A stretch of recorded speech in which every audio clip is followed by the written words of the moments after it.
Et direction à présent Manama, où l'on rejoint Ahmed Kouzaï, journaliste au Bahreïn. Bonsoir Ahmed, merci d'être avec nous. Alors, est-ce que vous pouvez nous rapporter ce que rapportent justement les médias arabes sur cette frappe ?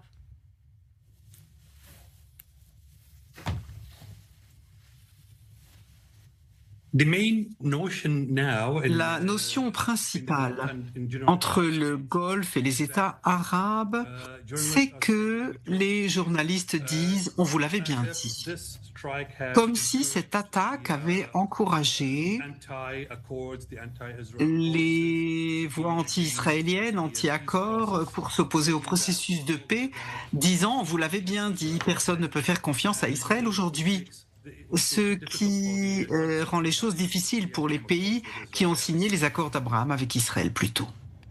Et alors, qu'est-ce que ça peut impliquer au final pour toute la région, cette frappe qui vise le Qatar ?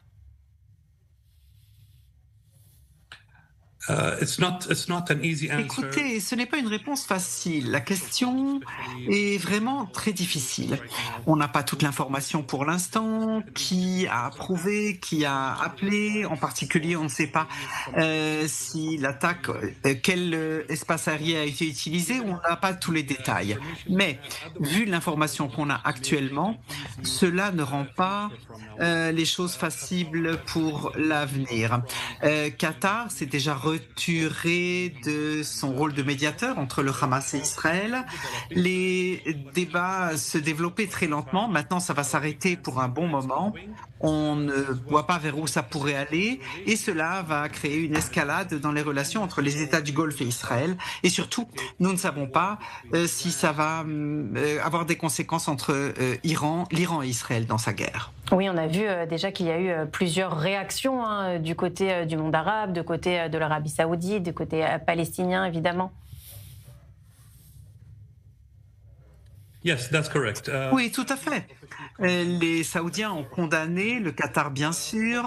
Cela, ce que ça signifie plus avant, comment ils vont agir plus avant, personne ne le sait.